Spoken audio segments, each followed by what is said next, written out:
때때로 하나님 앞에 서 있는지를 망각할 때가 있습니다. 하나님 앞에 서 있다면 그렇게 하지 말아야 될 행동들이 있고, 때때로 하나님 앞에 서 있다면 내가 자신감 있게 해야 될 일들도 있습니다. 내가 하나님과 함께함을 알게 하여 주옵소서. 2023년엔 하나님이 나와 함께함을 알게 하여 주옵소서.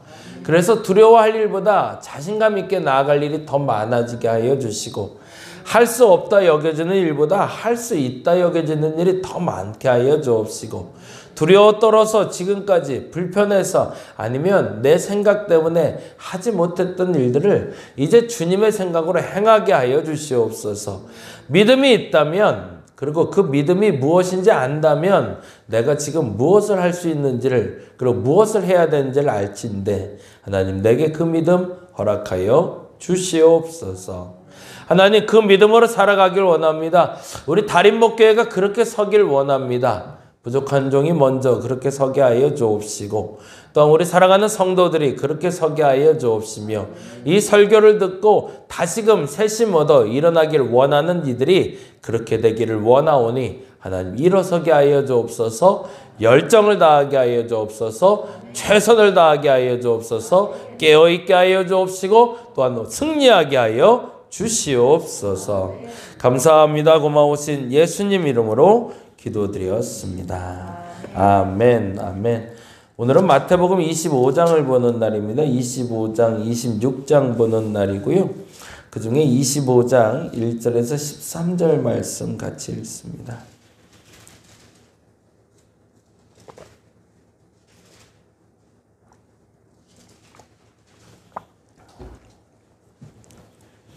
마태복음 25장 1절에서 13절 같이 한 목소리로 읽겠습니다. 때 천국은 마치 등을 들고 신랑을 맞으러 나간 10 처녀와 같다 하리니 그 중에 5은 미련하고 5은 슬기 있는 자라. 미련한 자들은 등을 가지되 기름을 가지지 아니하고 슬기 있는 자들은 그릇에 기름을 담아 등에 함께 가져갔더니 신랑이 더디옴으로 다 졸며 잘세. 밤중에 소리가 나되 보라 신랑이로다 맞으러 나오라 하매 이에 그 처녀들이 다 일어나 등을 준비할세. 미련한 자들이 슬기 있는 자들에게 이르되 우리 등불이 꺼져가니 너희 기름을 좀 나눠. 슬기 있는 자들이 대답하여 이르되 우리가 너희와 쓰기에 다 부족한 차라리 파는 자들에게 가서 너희 쓸 것을 사라 하니 그들이 사러 간 사이에 신랑이 오므로 준비하였던 자들은 함께 혼인장 문은 닫힌지라. 그 후에 남은 처녀들이 와서 이르되 주여 주여 우리에게 열어주소서. 대답하여 이르되 진실로 너희에게 이르노니 내가 너희를 알지 못하노라 하였느니라. 그런즉 깨어있으라. 너희는 그날과 그때를 알지 못하느니라. 아멘. 마지막 날에 대한 이야기라고 적어놓으시면 좋을 것 같아요. 25장 마지막 날에 대한 이야기. 저희가 이제 신약 구약 통독할 때마다 주제를 적는 습관을 한번 들이는데요. 물론 매년 볼 때마다 제가 주제를 좀 다르게 말할 때도 있을 것 같아요. 그때그때 보이는 주제가 좀 달라서일 텐데, 지난번에도 말씀드린 대로 성경 통독할 때 이렇게 주제 찾기 연습 한번 하시면 좋을 것 같아요. 전체 한 장의 주제가 뭘까? 이렇게 한번 하면서 여러분 스스로 찾아보시면 좋고요. 마지막 날에 대한 준비해 주시고 26장은 최후의 만찬 이렇게 해놓으시면 좋을 것 같아요. 그래서 26장의 마지막 날에 마지막 만찬을 어떻게 치르고 계시며 그래서 그로 말미암아 어떤 일이 벌어지고 있는지를 설명하는 게 26장 전체의 이야기가 됩니다. 그래서 26장 이야기를 통해 그리스도께서 우리를 위해서 본인의 몸과 본인의 피를 내어주셨다라는 것을 우리가 알게 되죠. 근데 반복되는 단어가 있어서 그 단어는 조금 이따 한번 읽어보려고 하고요. 25장은 1절부터 13절까지는 10 처녀의 비유를 통해서 마지막 날에 대해서 이야기하고 있다면 14절부터 30절까지는 달란트 비유를 통해서 우리에게 마지막 날의 비유를 얘기하고 31절과 그리고 46절까지는 행위, 더 정확히 말하면 무엇을 이라는 질문에 대해 답하며 마지막 날에 대해서 이야기하고 있습니다. 이제 그걸 한번 찾아볼게요. 열처녀의 비유는 여러분이 잘 아시는 대로 10명의 처녀가 있는데 10명의 처녀 중에 이제 신랑을 맞이하기 위해서 기다리고 있다가 5명은 미련하고 5명은 슬기 있다라고 얘기하고 있어요. 근데 미련한 자들이 누구고 슬기 있는 자들이 누구죠? 미련한 자들이라고 되어 있는 사람은 등은 가지고 있지만 기름을 갖지 않은 사람. 그렇죠? 그리고 슬기로운 사람은 등도 있고 기름도 있는 사람을 말하고 있습니다. 그리고 이후에 슬기 있는 자와 미련한 자의 결론은 어떻게 되죠? 신랑이 더디 온다라고 되어 있죠. 그래서 그 더디 오는 것 때문에 미련한 자의 등의 기름이 다 소진되고 그리고 슬기로운 자의 기름은 아직 남아 있어서 신랑을 맞이할 수 있다라고 얘기해요. 여기서 중요한 단어는 뭘까요? 준비하라라는 것도 중요하지만 필요한 것을 준비하라는 얘기입니다. 거기다 좀 적어놔 주시죠. 필요한 것을 준비하라. 마지막 날에 우리가 필요한 것을 준비해야지 쓸데없는 것을 준비했다간 참 의미가 없습니다. 열심히 돈을 벌었는데 건강을 준비하지 못했어요. 그러면 어떻게 되는 거예요? 그 돈이 아무 소용없는 거죠. 아무리 돈 많이 벌어봐야 나중에 내 요양비로 쓰이는 거니까. 그런 분들 많잖아요. 돈이 많아봐야 별 소용없는 것 같아요. 그런 사람들에게. 오히려 돈이 있다면 지금 누릴 수 있다면 누릴 수 있는 것도 중요하겠죠. 신앙생활들 마찬가지. 아무리 성경 많이 봐봐야 뭐예요. 아무리 기도의 자리에 오래 앉아 있어 봐야 뭐예요. 기도 안 하면 아무 소용없는 거죠. 성경 많이 봐봐야 뭐예요. 성경이 내 삶에 적용 안 되면 아무 소용없는 거죠. 성경 읽어봐야 그 시간은 허비되고 있는 거죠. 내가 지금 말하고 있는 것 그리고 내가 지금 행하고 있는 것이 무엇인지를 알아야 됩니다. 준비하고 있는가? 정말 필요한 걸 하고 있는가를 물어보고 있는 겁니다. 열처녀는 정말 필요한 걸 준비하는 5명의 지혜로운 처녀에 대해서 말하고 있습니다. 오늘 무슨 기도를 하실 건가요? 오늘 무슨 기도를 하고 가실 건가요? 무슨 기도가 필요한 기도일까요? 그 우선순위를 여러분이 잘 정하실 수 있기를 간절히 바랍니다. 두 번째로 말하고 있는 달란트 비유도 사실은 똑같은 이야기를 하고 있어요. 10달란트가 아니라 이번엔 5달란트죠. 10드라크마가 말하는 게 누가복음이라면 마태복음에서는 금 5달란트, 2달란트, 1달란트라는 표현으로 나오고 있습니다. 근데 역시나 오랜 후에 왔다라고 되어 있어요. 19절에 보니까 이렇게 되어 있죠. 19절에 오랜 후에 그 종들의 주인이 돌아와 그들과 결산했대요. 그럼 뭐예요? 그들이 생각했던 시간보다 더디 됐다는 거죠. 그렇죠? 근데 그때 무엇을 했다는 거죠? 충성되고 칭찬받은 종은 해야 할 일을 하고 있었던 거고 1달란트 가진 사람은 해야 할 일을 하지 않은 거죠. 뭔가에 좀 공통점이 보이시나요? 열처녀에 비유해서는 준비해야 할 것을 준비한 사람은 지혜로운 사람이라고 얘기했고요. 달란트 비유에서도 해야 할 것을 하는 사람을 지혜로운 사람, 칭찬받는 사람이라고 얘기하고 있다는 겁니다. 그러면 해야 할 것, 그리고 지금 필요한 것이 무엇일까? 다음과 같이 이야기합니다. 그게 바로 31절에서 45절이에요. 영벌에 처한다, 영생에 처한다라고 얘기했는데 46절에 이렇게 돼 있네요. 같이 읽어볼까요? 46절. 그들은 영벌에, 의인들은 영생에 들어가리라 하시니라 돼 있어요. 46절에. 그러면 영벌에 들어가는 사람은 누구고 영생에 들어가는 사람은 누굴까요? 의인이라 지칭된 사람들에게 이렇게 얘기하십니다. 35절 같이 볼까요? 35절. 내가 줄일 때에 너희가 먹을 것을 주었고 목마를 때에 마시게 하였고 내가 나그네 되었을 때에 영접하였고 헐벗었을 때에 옷을 입혔고 병들었을 때에 돌보았고 옥을 갇혔을 때에 와서 보았느니라. 그러자 의인들이 묻죠. 주여 우리가 어느 때에 주께서 줄이신 것을 보고 음식을 대접하였으며 목마르신 것을 보고 마시게 하였나이까? 그러자 뭐라고 얘기해요? 어느 때에 나그네 되신 것을 보고 영접하였으며 헐벗은 것을 보고 입혔나이까? 라고 말하자 40절에 이렇게 얘기하죠. 임금이 대답하여 이르실 때 내가 진실로 너희에게 이르노니 너희가 여기 내 형제 중 지극히 작은 자 하나에게 한 것이 곧 내게 한 것이니라 라고 얘기하세요. 그리고 왼편에 있는 사람에게는 저주받아 영원한 불에 들어가라라고 얘기하며 이렇게 얘기하십니다. 42절에 내가 줄일 때에 너희가 먹을 것을 주지 아니하였고 목마를 때 마시게 하지 아니하였고 라고 되어 있어요. 그러면 여기서 주제가 되는 게 있네요. 그렇죠? 열처녀의 비유를 통해서 우리가 말한 건 뭐죠? 준비해야 될 것을 준비하라. 그렇죠? 달란트 비유에선 해야 할 일을 행하라 라는 거잖아요. 그렇죠? 그리고 여기서 지금 말하는 건 뭐죠? 하나님 앞에 영생에 들어갈 사람과 영벌의 사람 들어갈 사람이 있는데 어떤 사람? 지극히 작은 자에게 한 것이 내게 한 것인데 그 지극히 작은 자에게 한 것으로 말미암아 영생에 들어갈 수 있다. 그러면 이렇게 세 가지만 놓고 보면은 한 가지의 결론은 이렇게 나는 거죠. 어떤 결론이죠? 내가 지금 필요한 것을 공급받아야 된다라고 여겨지는 자에게 필요한 것을 공급하고 그렇죠? 내가 지금 해야 할 것이라 여겨지는 그 일을 통해서 꼭 필요한 사람에게 그것을 공급할 수 있다면 그것이 영생에 들어가는 방법이라는 겁니다.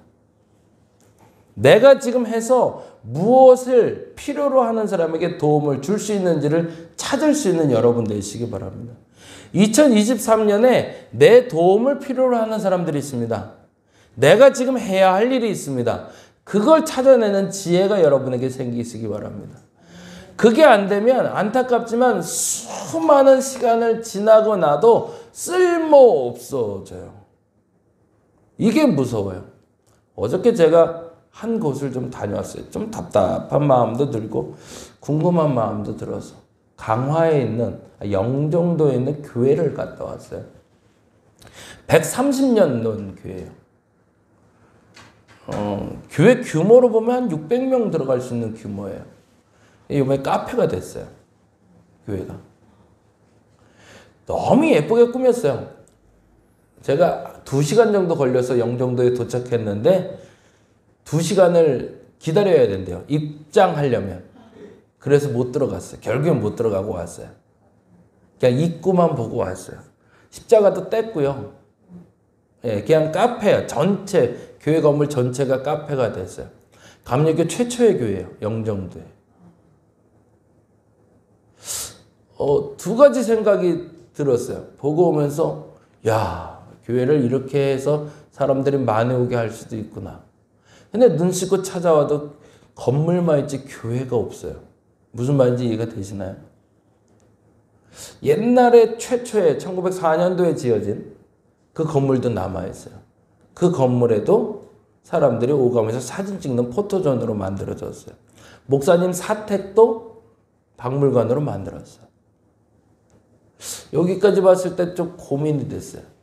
130년을 지냈는데 어느 순간 버려졌어요. 뭘까? 이제 두 가지 질문이 있는데 답을 제가 찾지 못해서 이건 질문으로 던져요. 130년이 됐으면 제 생각엔 그 자리를 지켰어야 됐다고 맞거든요. 어떻게 이 방법은 좀 다르겠지만 묘하게 느껴지는 게 뭐냐면 그 교회 자체는 한 1500평 정도 되는 땅인 것 같아요. 그 카페가 된 땅은.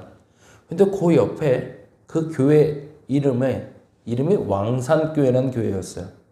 그 왕산교회 간판이 떼지고 그 교회는 카페로 변하고 그 옆에 조그맣게 새 왕산교회라는 교회가 2022년에 창립돼서 감리교회가 하나가 만들어졌어요.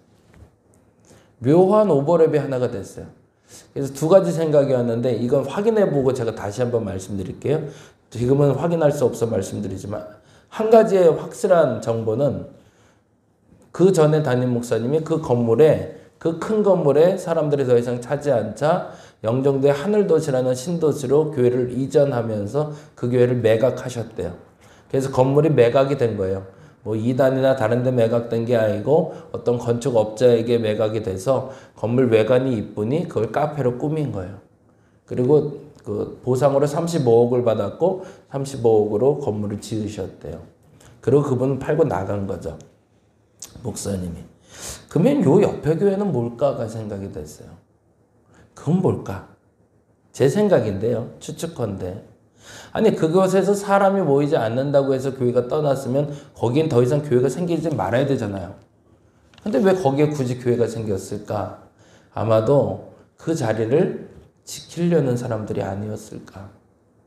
그리고 10여 명이 됐든 20명이 됐든 그 사람들이 거기에 다시 교회를 개척한 게 아닐까? 목사님을 따라 나가지 않고 남은 세력들이겠죠. 그래서 거기는 조립식 건물이. 그리고 여기는 아주 거대한 한 600명 들어가는 건물이 서 있어요. 신앙생활을 오래 해요, 우리가. 되게 열심히 해요. 근데 그 열심히 나중에 폐허로 남는 사람이 있어요. 교회 건물처럼. 교회 안에 그런 분들 많아요.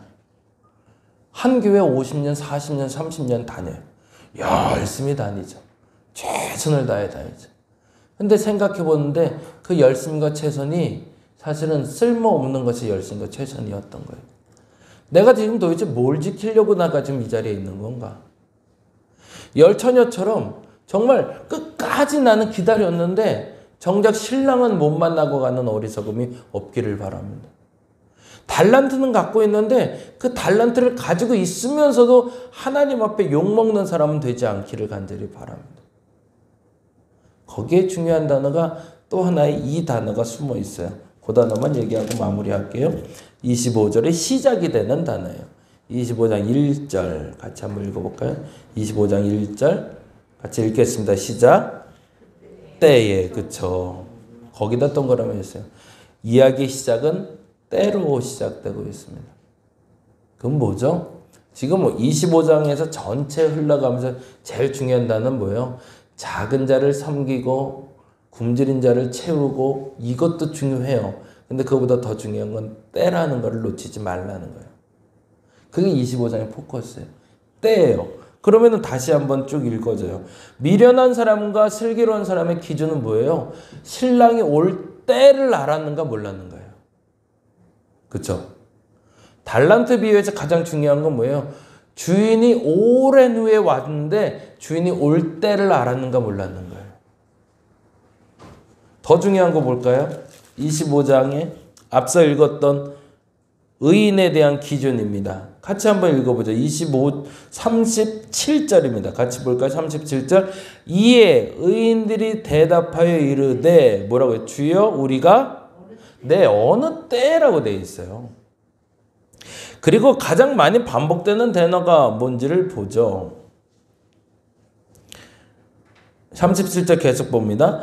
주여 우리가 어느 때에 주께서 줄이신 것을 보고 음식을 대접하였으면 목마른 것을 보고 맛있게 하였는가라고 얘기했더니 35절 36절이 이렇게 얘기해줘. 35절 36절 내가 줄일 때에 너희가 먹을 걸 주었고 내가 목마를 때에 마시게 하였고 나그네 되었을 때에 영접하였고 헐벗었을 때에 옷을 입혔고 병들었을 때에 돌보았고 옥에 갇혔을 때에 와서 보았다고요.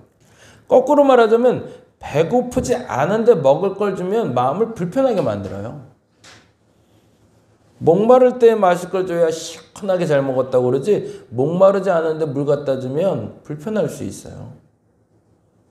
나그네 될 때 영접해줘야 고마운 걸 아는 거고요. 헐벗었을 때 옷을 입혀줘야 감사한 걸 아는 거고 병들었을 때 돌봐줘야 나중에 보상을 받는 거죠. 근데 언제를 못하냐면 그 때를 모르는 거죠. 지금 내가 집사로서 건사로서 뭘 해야 될 때인지를 아셔야 됩니다. 내가 지금 우리 교회에서 뭘 해야 될까? 그 때를 아는 사람들이 영생에 들어가고 그 때를 모르는 사람이 영벌에 들어간대요. 130년이 되면 뭐해요? 10년이 되면 뭐해요? 1년이 되면 뭐해요? 그 때를 알지 못하는데. 앞으로 그게 그 한 회사에서 기획 마케팅으로 시작한 거래요. 프로젝트래요. 앞으로 그 일이 많아질 것 같아요. 이번에 성공을 거두면. 근데 성공을 거둔 것 같아요. 그들의 논리로 보면 자본주의적 논리로는 성공을 거뒀어요. 왜냐하면 하루에 1,500만 원 정도를 번대요. 벌이로. 그리고 제가 갔을 때도 말씀드린 대로 1시간 반을 기다려야 들어갈 수 있는, 웨이팅해야 들어갈 수 있는 사람들이 몰려와요. 그러면 수익 타산으로 보면 성공했어요. 근데 우리는 패배한 거죠. 뭘 남길까? 우리는 진짜 하나님이 원하는 때를 살아가며 그 어마어마한 큰 건물이 과연 진짜 한 20년 후에도 똑같이 교회를 쓰일까? 이찬수 목사님이 세대교회에 와서 그 얘기 했대죠. 정말 건물 잘 지으셨네요. 근데 이게 30년 후에도 똑같이 이렇게 잘 쓰일까요? 라는 질문을 던졌대죠. 다시 한번 질문합니다. 우리 교회도 마찬가지. 이 교회가 어떻게 쓰여질까? 근데 요거는 한 개 더 소급해야 되는 거죠. 나는 권사로 30년을 살았는데, 집사로 30년을 살았는데 진짜 잘 쓰임 받는 게 맞나?